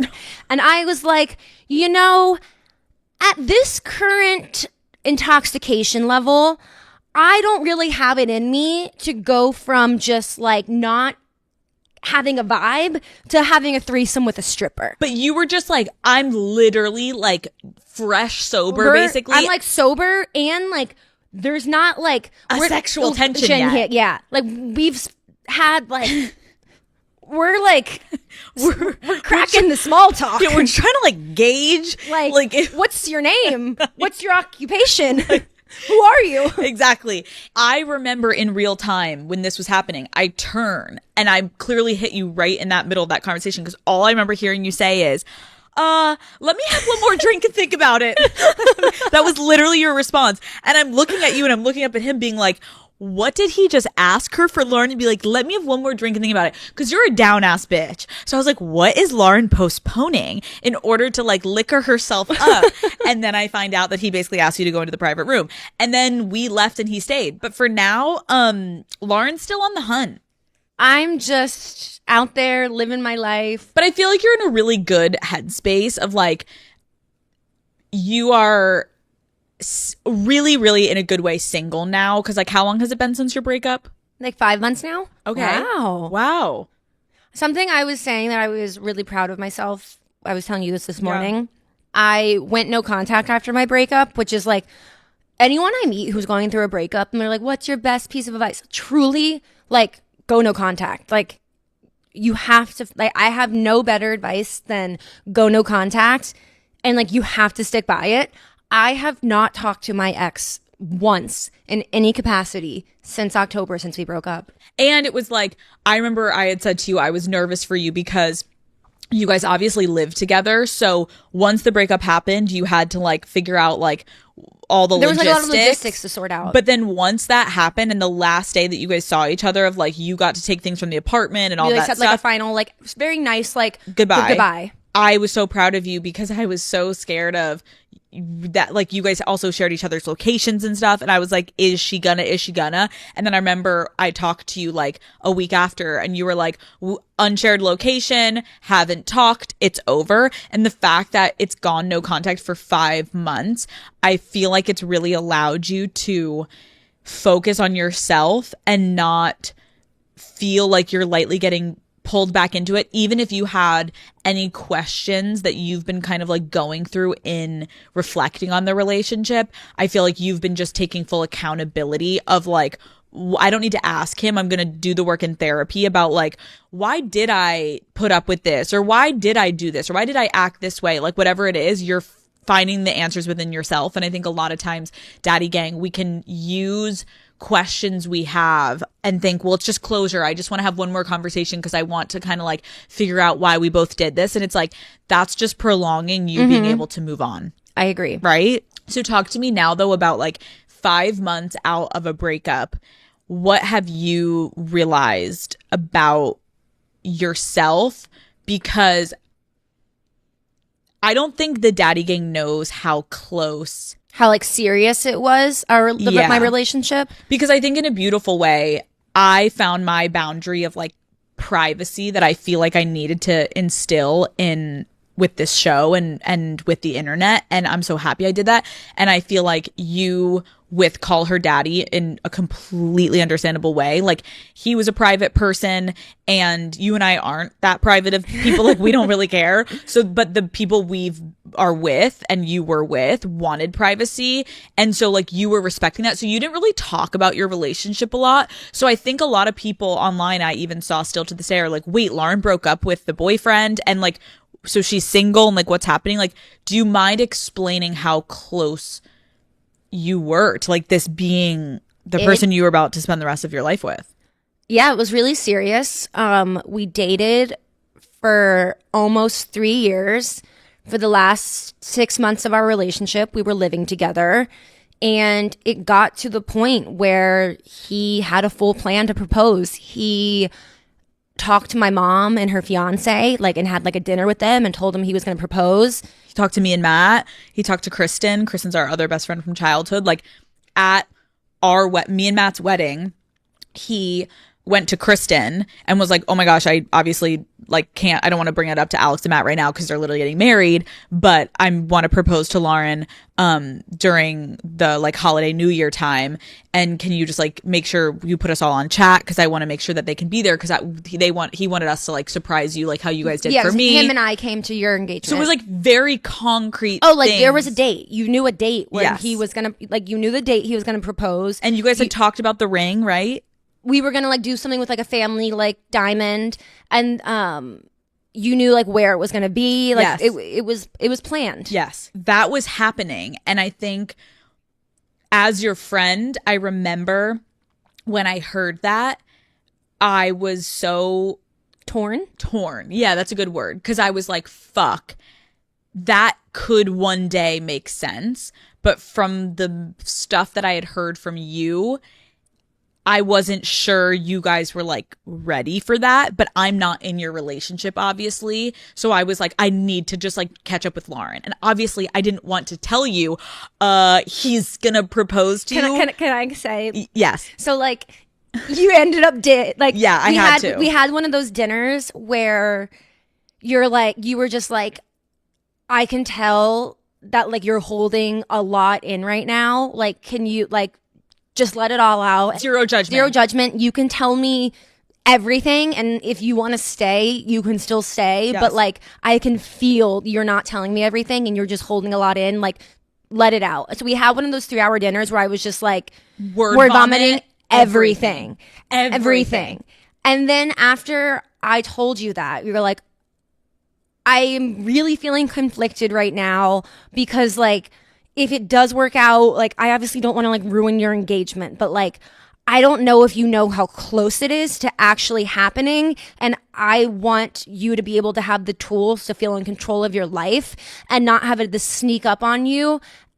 And you feel like you're kind of backed into a corner and saying yes because you're like, shit, like how, like what, we're here. Oh, okay, let's go through it. So like you ended up telling me he's going to propose on this day to kind of be like, you kind of do have a window of like, you got to figure some things out. Because I was like, Lauren, that was like one of the harder things I think I was going back and forth with. And I think, again, in the best way, I feel like our relationship is so beautiful because I feel like we both talk about, we have so many friends that you communicate with friends differently, but you and I have always had this thing where it's like, we're so honest with each other. And I think we both have found our way to be, even when it's hard, what we're going to talk about, we are so like graceful in the way that we approach things with each other and respectful. Very, very, very much have, I feel like, a policy of like, it is your life and I don't know your life. And like,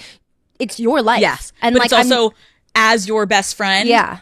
I have to share this about the things I'm seeing. Yeah. And then once that's out, I'm here to game plan everything that you need. Like, I'll support you. Yes. Whatever. Yeah. And I think that was like a thing that I would give Daddy Gang is like, I forgot that. I remember multiple times in that conversation because I had literally talked about it with my therapist and she had said like, you have to continue to reassure Lauren. I'm like, so happy you told me. Okay, that makes me feel good. No, but and you were great in the moment, and I think I stand by it too. But again, Daddy Gang, if you are in this position where you're seeing your friend not in the best relationship, and you're like, how do I do it? You have to come from the place of like, you have to remind them that you're not judging them, that you will be there no matter what, and you're there to listen.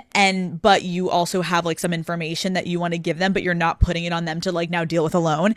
And I feel like when I told you it was going to happen over New Year's, you were like, whoa, okay. And for context, like this past New Year's. Yes, this past New Year's, Lauren was going to get engaged. And I think you were so, like, whoa, this is another big red flag of like, how does he think that can even happen when all of these problems are happening? And I think that was kind of when it all started to unravel a little bit more for you, because you really were just seeing like, it was kind of like a date that was like being put on, like, oh, I have to like figure this out. Like it put like this like rush and urgency to like figure my shit out. Like it's like before I was like, I'll keep working on it, keep figuring it out. I was like, oh shit, like I have to like figure this out now. And so once you guys ended the relationship, what do you feel like you, in now being single, like what do you feel like you've now realized like you really want and need in a partner moving forward? In our hectic, fast-paced lives, we could use some slowing down. Haagen-Dazs is made to be savored and enjoyed slowly. Introducing new Haagen-Dazs Belgian waffle cones, a completely new experience that's worth slowing down for. Daddy Gang, you've never had cones like this before, okay? They'll take crunch to a whole new level. Each crispy waffle cone is filled with the velvety smooth ice cream that Haagen-Dazs is known and loved for. Then it's finished with delicious toppings and a decadent bite of sauce waiting for you at the bottom of the cone, okay? Haagen-Dazs Belgian waffle cones come in 4 delicious flavors: vanilla salted caramel, summer berry, triple chocolate fudge and toasted almond fudge. Boom. Sign me up. You guys know that I have the most hectic days at the office. So when I get home, I love to grab a little treat, toss my phone away, and take a minute to myself. These cones are a must-have in my freezer. I'm obsessed with the summer berry flavor. It's fruity and it's sweet. And seriously, it always hits the spot. It's the perfect way to end a long, stressful day. Ice cream just always hits the spot for me. And these Haagen-Dazs cones are truly the perfect treat. Savor your moment of slow with new Haagen-Dazs Belgian waffle cones available at retailers nationwide. In now being single, like, what do you feel like you've now realized, like, you really want and need in a partner moving forward? I want to feel like they got me, and that, like, I can have, like, a bad day or go through something difficult, and, like, they'll pick me up and, like, kind of, like, help me get through it and, like, carry me through it. But, like, when I was talking to my therapist about it, she was like, oh, like, do you feel like that's something lacking in your life right now? Like, do you feel, like, unsupported and unable to, like, get yourself through hard moments? And I was like, literally the opposite. Like, I feel like I have very deep, fulfilling friendships I can lean on if I need to. I end my days and I feel strong and confident and, like, secure in what I need to work through and get through, and, like, that I can handle it, and I'm not, like, overwhelmed, and, like, I'm not lonely, which I think I'm really happy that something that I want isn't, like, a need I'm trying to fill. Like, it's not like a deficit in my life that, like, I'm trying to, like, find a person to fulfill. It's just, like, I just, like, want, like, partnership. You said that to me the other day when we were in the car, and I thought it was so profound, and I want to keep talking about this a little bit for the daddying, because you were like, every time my therapist was challenging me, like, oh, are you wanting that because of X? Like, I feel like you've gotten so good being alone, and I feel like you've always been a relationship girl, so I'm so proud of you right now. Like, I've never really seen you just, like, single Lauren, like, for this long in a strong way, where you're like, ooh, I'm a little like, ooh, I wonder what she's gonna do. You're like, you've never been, I feel like, happier, and you don't have a partner. I was joking. I was like, I've never been happier and I've never been hotter. No, literally. No, it's so true. You've never been happier. You've never been hotter. You just turned 30. You're thriving. And I feel like something that it's obvious is, like, for the daddy gang, like, we have both been at points in our life where we're both single and we aren't that good at being alone. Yeah. And so we're, like, chasing after something. Like, tell me if you're okay with me saying this, but I think something that you had talked to me about that was, like, I think very relatable was, like, this was the first relationship that you were like, I actually felt like I was, like, this person, like, genuinely loved me, and, like, I was genuinely in love. So it's hard to walk away from that. That was, like, I had a relationship before, but it was, like, it was, like, a college relationship that became post-college, and, like, that was the first time I was, like, I was deeply in love. Like, I was in love with this person. Yes. And I remember it was so sad because I remember you saying to me, Lauren, you were like, I feel like I've just, like, lost so many people in my life that, like, I love. So, like, I don't want to, my innate feeling is to hold on to this person, because how am I going to just, like, I was so, like, this is it. Like, I had never been in love before, and I had never felt that. And I was like, oh, like, this is it. Like, this is the feeling that, like, you fight for, and, like, you go to, like, the end of, like, the earth for. And, like, I know that's not the case. Well, now, you know, once you really have that, like, first, like, adult relationship of love. I'm not talking about, like, we've all been in love, hopefully, before. But when you were talking about, like, love of, like, oh, I could see a future with this person.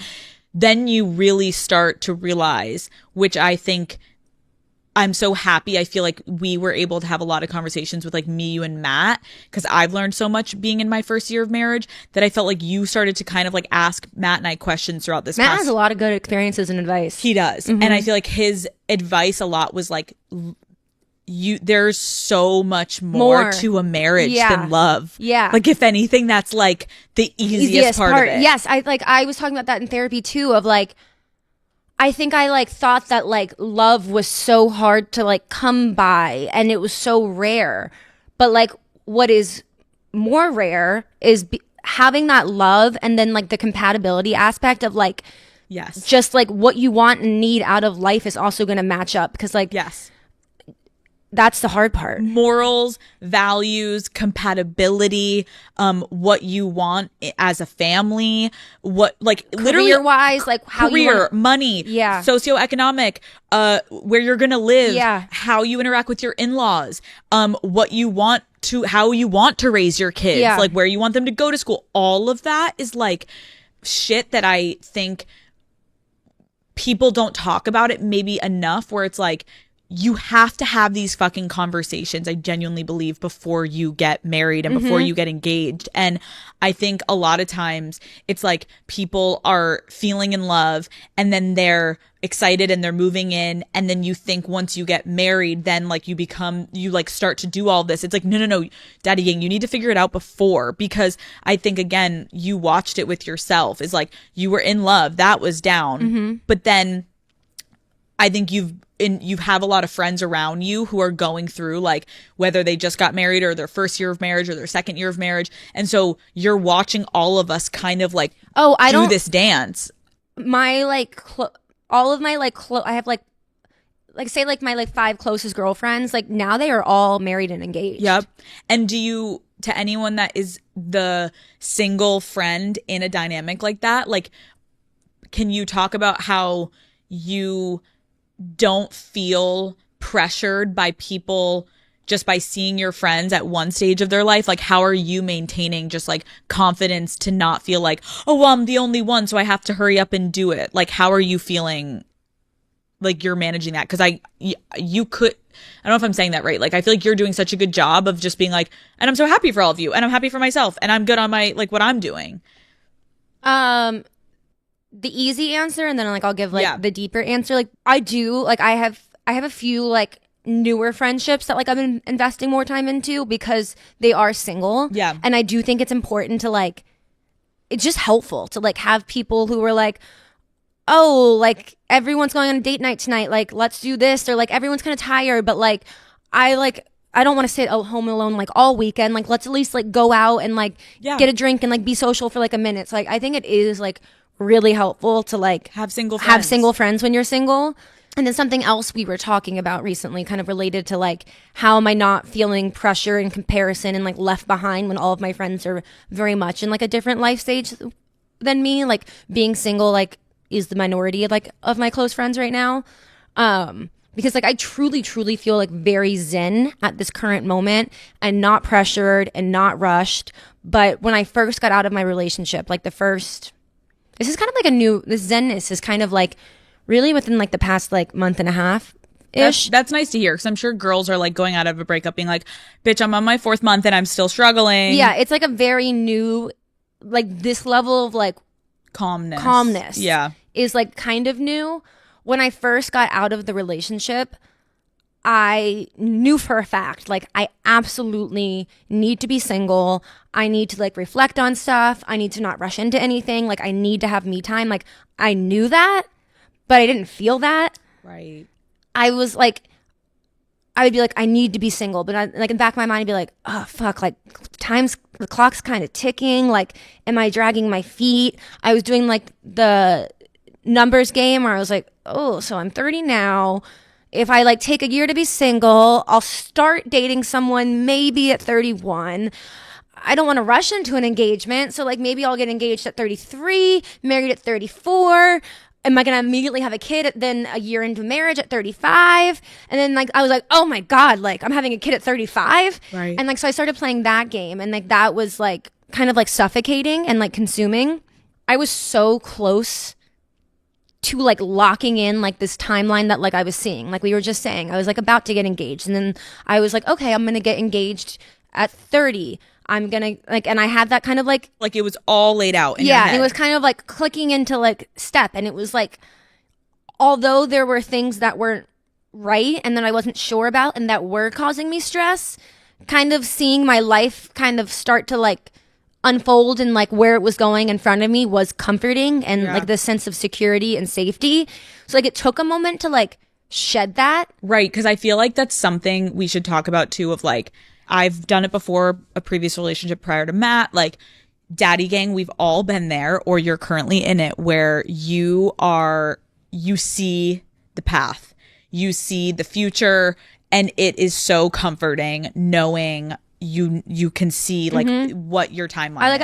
I was at the point where I was like, oh, I can look 5 years ahead and I can see where my life is going. And sometimes having the guy, it makes you feel like, even though I have these reservations, I'm okay with looking past it because I can't give all this up. I can't give this timeline up. Like, I'm right here. I'm like, right. I'm like, so like, close. I was like, oh, I'm on like the last lap. Like, I'm so close to the finish line. Like, you don't throw in the towel like right before you're about to cross the finish line. And I remember I said to Lauren when she was like, I feel like I was like right about to hit the finish line. I was like, babe, you are literally putting on your fucking outfit and your gear. You're not even in the race yet. Like, I know that sounds cheesy, but it's so true. It's like, if you feel like you're just about to get there, you're about to get the engagement, it's like, no.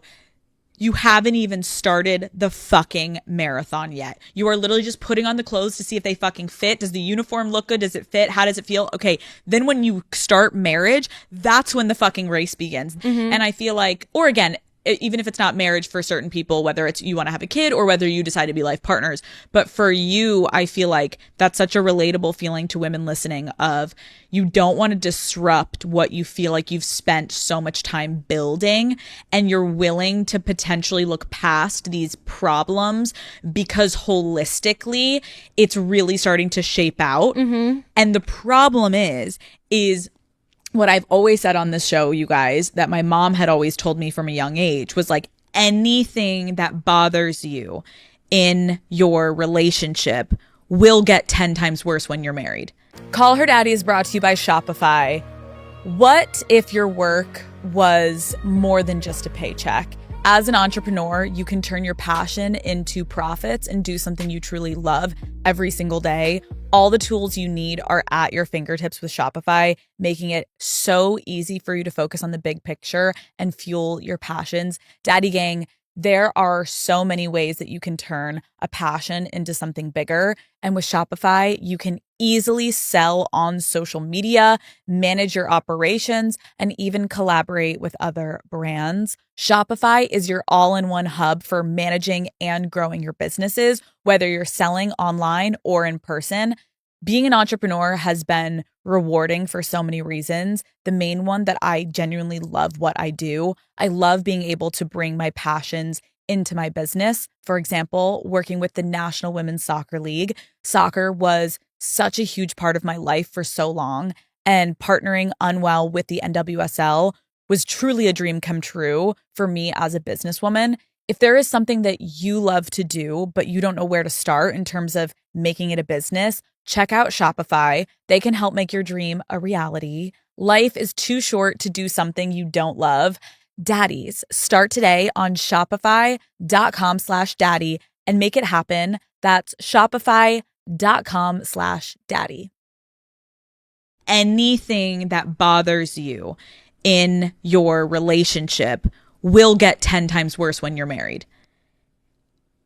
And that is disorienting and hard to hear, because I think you and I had a lot of conversations of like, your ex is a good guy. Like, absolutely. It's just compatibility wise, we started to talk about things where it was like, it wasn't the right person for me. And we would be like, no, Lauren, like, you're saying this and this is how it's making you feel. But like, which I think was like another hard layer. Like nothing was like glaring. Like there was no moment of like, oh shit, like that was so bad, you have to end it. It was just like these micro things that you kept, you know what it was a lot of too, which is people listening, you may have this where you're just like, am I okay with this? Yeah. Am I okay with compromising? And when is it not compromising and it's like actually kind of giving up something that's important to me or something I did think I want in life, but like, is that superficial to want that? I think when you really got to the point of knowing is when you were laying it out and speaking to your friends a bunch, and it was like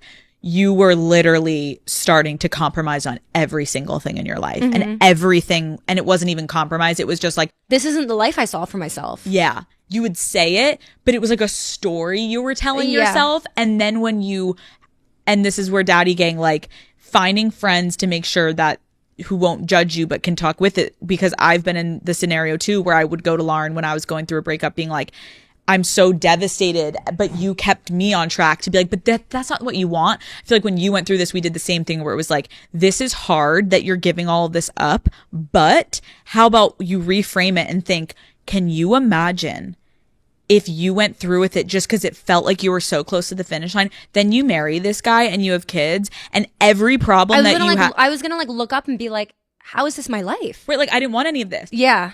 I don't agree with the way that we're doing this and this and this and this, but I wanted to just get the ring and get the marriage. And I think that's a really, really understandably relatable thing that women can feel. Like I remember dating a guy that was so like financially stable at a time where I really wasn't. And it became, and I think also like growing up and not being like having my parents have like all this money, even though being around friends that had it, I definitely like wanted that. Like, and so it was attractive to me to have like financial security.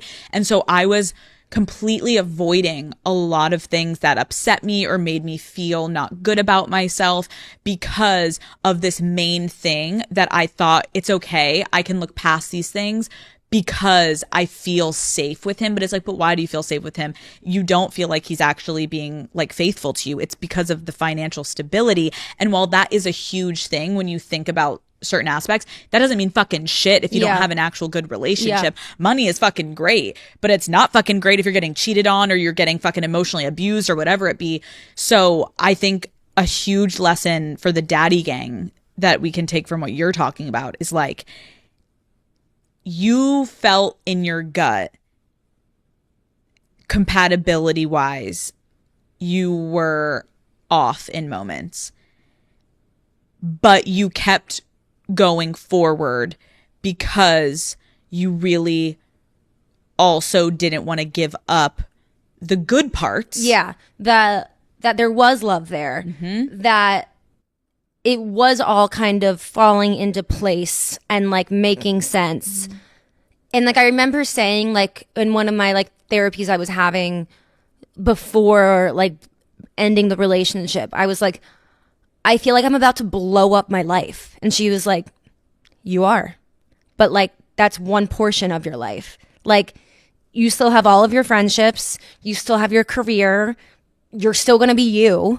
That's what's I think so crazy. I remember that because we talked about that after that session you had. It was like, yeah, I guess you could say you're blowing up your life. Not really. You're just ending something that was going to bring you in one direction, but it's a portion and everything else is going to stay the same. I remember saying that to you. Remember, I was like, you're going to go to work on Monday, then you're going to go to drinks with your friends that night. Like everything is kind of the same, but then a huge chunk will be missing. And so it's really, really terrifying as women because we don't have the flexibility like men do to just keep it fucking moving.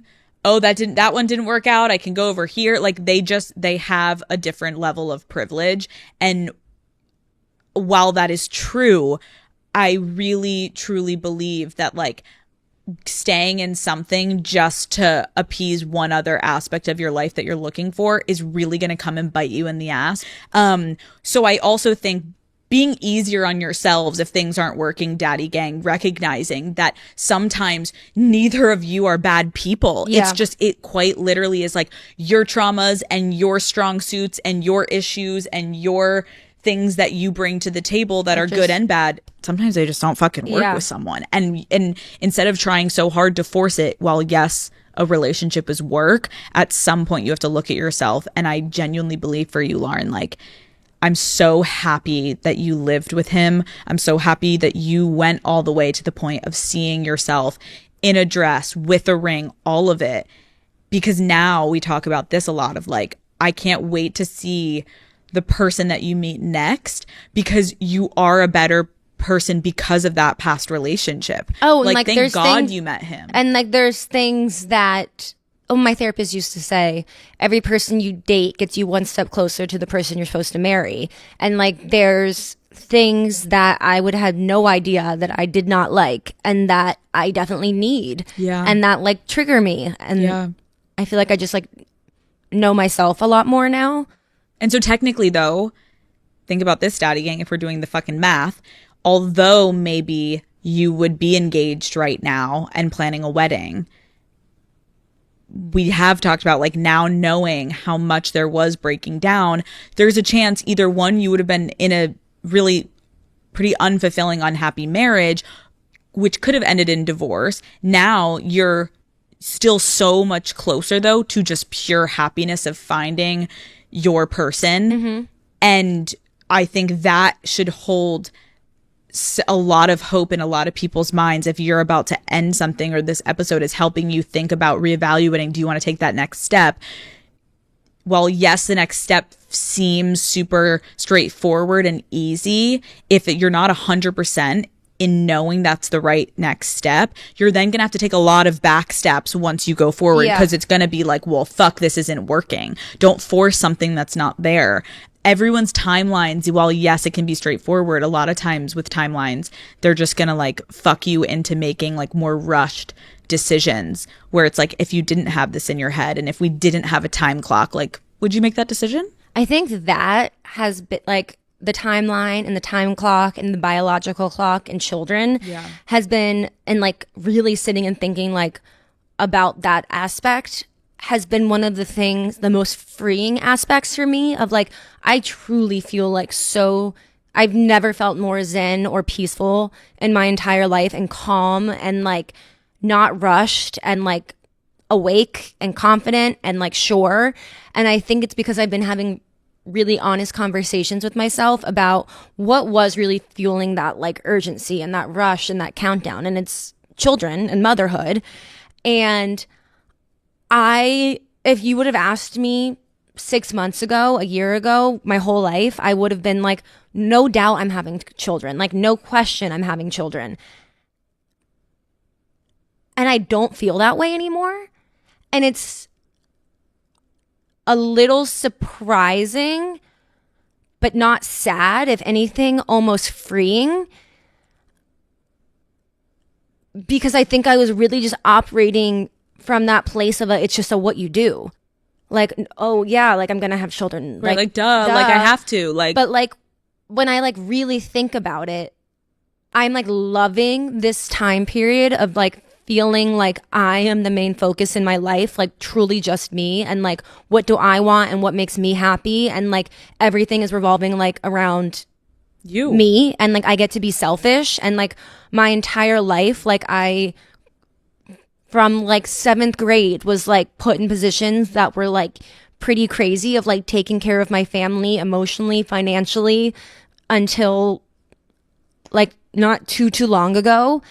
And like I'm like, it's my time. Yes. And it's like my turn. Yes. And like if a child fits into that at some point, like that's great and beautiful. And like I know I'd be a great mother. I might have a kid at 40. Yes. I might not have a kid. And it's like, it was like pretty like wild to say that out loud, because like I just wouldn't have thought it. And yet here you are.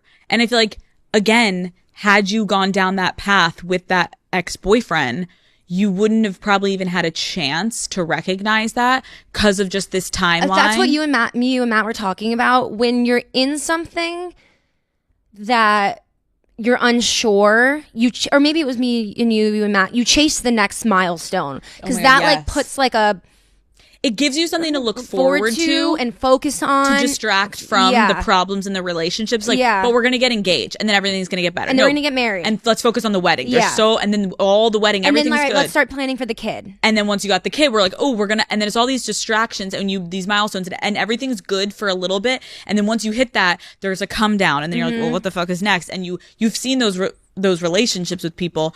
I think it's so beautiful when you said this to me the other day, and I was like, emotional for you, because I feel like we have so many things that we're just taught from a young age as women, and no one really tells us. But by the way, you can do it completely different. You don't have to do that. We don't have to do what our moms did.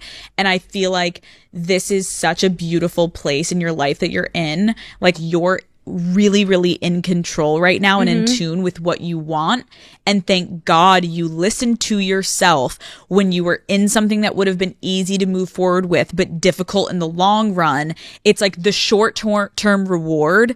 Really, you have to think about the long term. And now the fact that you're able to realize all these things about yourself, I'm just so happy for you. And I really hope people listening can find their version of what you and I are both going through right now. Because I think we're both at a period where we're really having to look at ourselves. And as women, we don't feel comfortable. Kind of like silencing like the noise. Being Yeah. like, in this moment, like, what do I want? And if you don't know, that's your first step, that you need to spend some more alone time with yourself. If you're in a relationship, that still means you should be spending alone time and checking in with yourself. But you guys, Lauren and I this summer Are aligned. I'm doing a huge fucking victory lap and enjoying my fucking time being a newlywed, and Lauren is fucking single and she's going to have a good summer. And so I'm just celebrating myself. Yes. And so the two of us, I feel like it's this beautiful, gonna be a great fucking summer of us just like going. We have a lot of fun plans. You guys, we have so many fun plans that I don't want to fully tell you about, because it will be fun to roll. Like for you guys, roll out our social calendar for you guys.